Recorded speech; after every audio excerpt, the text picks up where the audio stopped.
चांदबाली एवं दीघा भीतर दे जोटा कि बालेश्वर पाखापाखि होई आगामी 24 घंटा भितर अवपातटी क्रॉस करिवार संभावना रही। सकाळ 8टा समय सुधा आमर स्पष्ट चिन्हित लघुचाप क्षेत्रटी अवपात परिणत होती, जोटा कि आमर उत्तर पश्चिम बंगोपसागर एवं उत्तर ओडिशा पश्चिम बंग उपकूल पाखापाखि रही, जोटा कि संभावना रही कि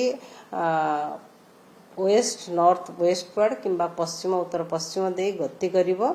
आउ क्रॉस करिवो आमर नॉर्थ ओडिशा कोस्ट चांदबाली एवं दीघा भीतर दे जोटा कि बालेश्वर पाखापाखि होई आगामी 24 घंटा भितर अवपातटी क्रॉस करिवार संभावना रही। यहा परे मध्य यार मूवमेंट और यार गति रहिबो वेस्ट नॉर्थ वेस्टवर्ड तरफ, जोटा कि नॉर्थ ओडिशा एवं नॉर्थ छत्तीसगढ़ दे क्रॉस गति करिवो आगामी 24 घंटा परे ता परवर्ती 24 घंटा रे, जहा फल रे आगामी 2 दिन पर्यंत राज्य रे अधिकांश स्थान रे हल्का रु मध्यम वर्षा रहिबो, ता सहित प्रबल वर्षा अति प्रबल वर्षा इवन अत्यंत प्रबल वर्षा हेबार मध्य संभावना रही। जदि देखिबा आगामी 24 घंटा पाई फोरकास्ट पूर्वानुमान तेबे आगामी 24 घंटा पाई राज्य रे अधिकांश स्थान रे वर्षा रहिबो, ता सहित प्रबल रु अति प्रबल वर्षा किछि किछि स्थान रे एवं अत्यंत प्रबल वर्षा गोटे किंबा दुईटा स्थान रे हेबार संभावना रही, जेमति कि नुआपड़ा बलांगीर सोनपुर बरगढ़ एवं संबलपुर डिस्ट्रिक्ट, जोटा कि रेड कलर अलर्ट जारी करा जायछि, ता सहित very heavy rainfall heavy to very heavy rainfall किछि किछि स्थान रे रहिबार संभावना रही। अनुगुल बौद्ध एवं कंधमाल जिले रे जोटा रे मध्य रेड कलर अलर्ट जारी करा जायछि, ता सहित heavy to very heavy rain प्रबल अति प्रबल वर्षा गोटे किंबा दुईटा स्थान रे हेबार संभावना रही, जोटा ऑरेंज अलर्ट जारी करा जायछि। सेति पई जिला गुडी कहले नवरंगपुर कोरापुट रायगड़ा गजपति गंजाम नयागढ़ ढेंकानाल देवगढ़ सुंदरगढ़ झारसुगुड़ा कलाहांडी जाजपुर एवं कटक जिले रे आउ अलगा जिला गुडी करे मध्य गोटे किंबा दुईटा स्थान रे प्रबल वर्षा हेबार संभावना रही। काली 6 तारीख रेड वार्निंग जारी करा जाई नहीं, रेड अलर्ट नहीं, ऑरेंज अलर्ट रही, जोटा कि आमर बरगढ़ सोनपुर बलांगीर नुआपड़ा बौद्ध एवं अनुगुल एवं संबलपुर जिला प्रबल रु अति प्रबल वर्षा हेबार संभावना रही किछि किछि स्थान रे, ता सहित प्रबल वर्षा गोटे किंबा दुईटा स्थान रे हेबार संभावना रही। सुंदरगढ़ झारसुगुड़ा देवगढ़ केउंझर ढेंकानाल कलाहांडी कंधमाल रायगड़ा कटक एवं नवरंगपुर जिले रे जोटा रे कि येलो अलर्ट जारी करा जायछि। अलगा जिला गुडी करे प्रबल वर्षार वार्निंग नाही। 7 तारीख रे मध्य राज्य रे किछि किछि स्थान रे वर्षा हबो, वर्षार परिमाण कमी जाई पारे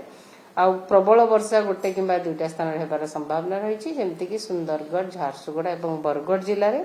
8 तारीख रे फर्दर रिड्यूस हबो वर्षार परिमाण आहुरी कमीबार संभावना रही। किछि किछि स्थान रे हल्का रु मध्यम वर्षा रहिबो, ता सहित प्रबल वर्षा गोटे किंबा दुईटा स्थान रे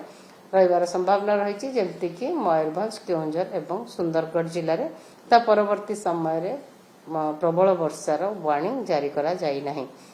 किंतु मत्स्यजीवी मानक पई आगामी 3 दिन पर्यंत वार्निंग रही। 5 तारीख रु 7 तारीख पर्यंत मत्स्यजीवी मानक मना करा जायछि समुद्र भीतर को जीवा पई माछ धरिबा पई, कारण समुद्र अशांत रहिबो, वर्षा सहित पवन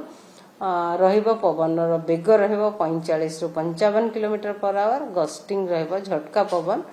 65 kilometre per hour. Port warning मध्य जारी करा जायछि, सिग्नल वेस्ट करा जायछि, लोकल कस्टनरी सिग्नल नंबर 3, ता सहित ये वर्षार इंपैक्ट रहिबो हिली एरिया रे लैंडस्लाइड हे पारे, मड स्लाइड हे पारे, इवन अर्बन एरिया रे हमर फ्लैश फ्लड हे पारे, अर्बन फ्लडिंग भी हे पारे, मड स्लाइड भी हे पारे, लो लेइंग एरिया रे पानी जमी पारे, सेति पई लोकलाइज्ड फ्लड भी हे पारे रास्ता घाट रे, सेति पई लोक मानन को विशेष ध्यान दबा दरकार। ता सहित आज पर्यंत जदि आमे देखिबा टोटल वर्षा आमर हेची हाँ आउ गोटे कथा रहा आमर अवपातटी नॉर्थ ओडिशा दे गति करिवो सेति नॉर्थ ओडिशार जिला गुड़िकर हुएत वर्षा सहित पवन मध्य 40 ରୁ 50 किलोमीटर पर आवर कामा जगार कि गोटे जगार रही संभावना रही सहित आम टोटाल वर्षा है आज पर्यंत 1 जून रु आज पर्यंत 265.5 मिलीमीटर वर्षा जोटा कि आमर नॉर्मल वर्षा रही 255.8 ता माने नॉर्मल वर्षा ठारू आमे अधिका वर्षा पाई सारले आमर वर्तमान स्टाटस है 4% एक्सेस वर्षा रेकर्ड करा जायछि ता सहित दुईटी जिल्ला रे लार्ज एक्सेस रेनफॉल रेकर्ड करा जायछि 11टी जिल्ला रे एक्सेस वर्षा रेकर्ड करा जायछि आउ 11टी जिल्ला रे आमर नॉर्मल वर्षा हेछि केवल 6टी जिल्ला रे आमर वर्षा वर्तमान भी डेफिशिएंट रहिछि। दुई जिल्ला जो सबसे अधिक वर्षा कोन दुई जिल्ला बौद्ध एवं कंधमाल जिला।